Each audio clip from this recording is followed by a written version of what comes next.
Assalamualaikum warahmatullahi wabarakatuh. Alhamdulillahirrahmanirrahim. Wabihi nasta'in wa ala umuri dunya waddin. Wassalatu wassalamu ala asyrofil anbiya'i wal mursalin sayyidina wa maulana Muhammadin wa ala alihi wasallam ajma'in. Amin. Pertama-tama puji syukur kepada Allah Subhanahu wa taala telah memberikan kita kesehatan sehingga kita bisa menyusul video ini dari bab kemarin ke bab sekarang. Salawat salam tak tercurahkan kepada junjungan Nabi kita Nabi Muhammad SAW, tambah kita dari zaman jahil menuju zaman terang, yakni Abdil Asma. Oke.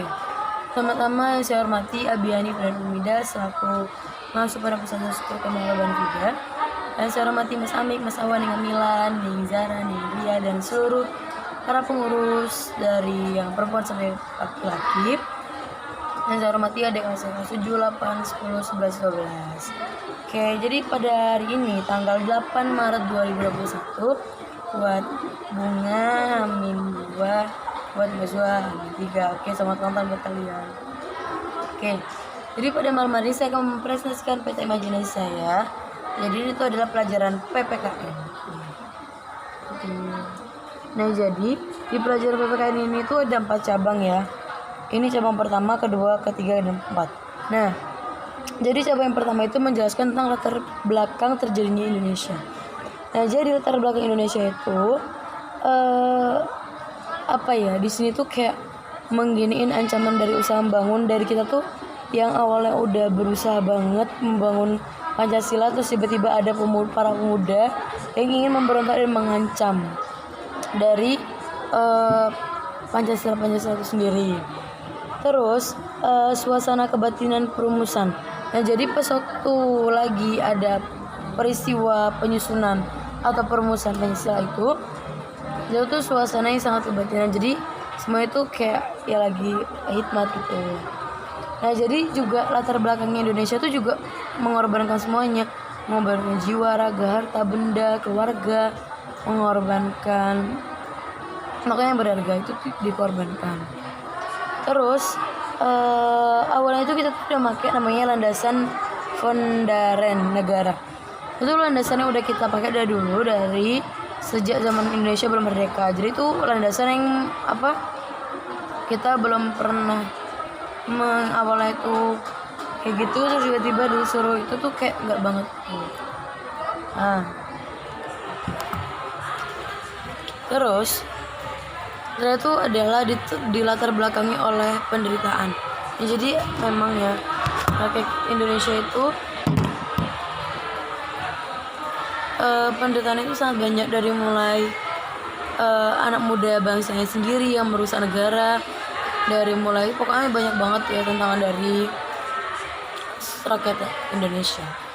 Itu adalah latar belakangnya. Terus yang kedua kita itu bakal membahas namanya ancaman sama usaha dari negara Indonesia. Jadi yang pertama itu awalnya itu Indonesia tuh udah disahkan sama Piagam Jakarta. Tapi Piagam Jakarta itu kayak yang awalnya itu Piagam Jakarta terdiri dari 4 alinea. Yang pertama itu Ketuhanan Yang Maha Esa, 2 kemanusiaan adil dan beradab, 3 persatuan Indonesia, yang keempat kaitan pimpin al-hikmah, kebijaksanaan dalam permusyawaratan pemikiran, dan keadilan sosial bagi seluruh Indonesia.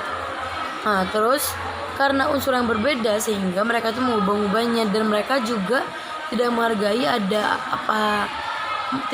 proses perumusan itu sendiri. Jadi mereka tuh kayak memberontak gitu. Terus jadi sama itu akhirnya negara Indonesia tuh membuat namanya masa Orde Baru. Nah, setelah ancaman dan usaha, kita akan bangkit menuju periode Indonesia. Nah, jadi yang pertama itu ada di 1945 sampai 1950. Itu adanya UUD 1945 yang presidensial. Nah, awalnya itu Indonesia itu memakai basis presidensial karena memakai presiden, tapi seiring berjalannya waktu karena presiden itu terus, akhirnya Indonesia pun mengganti.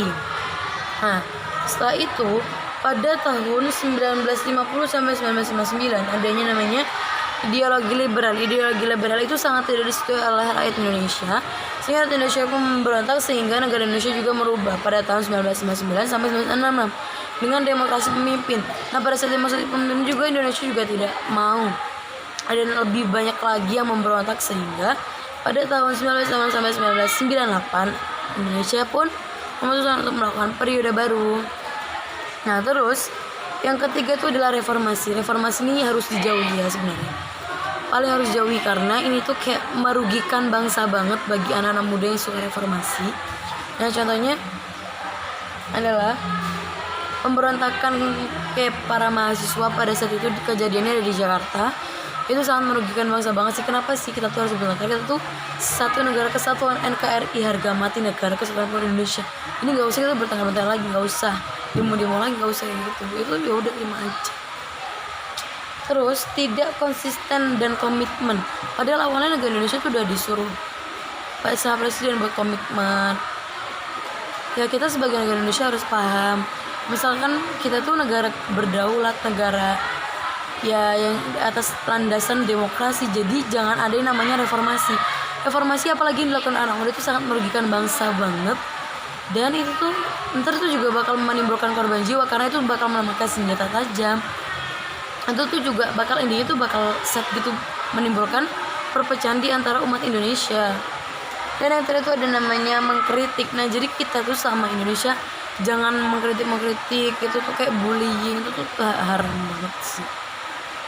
Jadi kita sama-sama membangun Indonesia dengan Indonesia yang lebih baik, Indonesia lebih maju, Indonesia yang lebih baik lagi,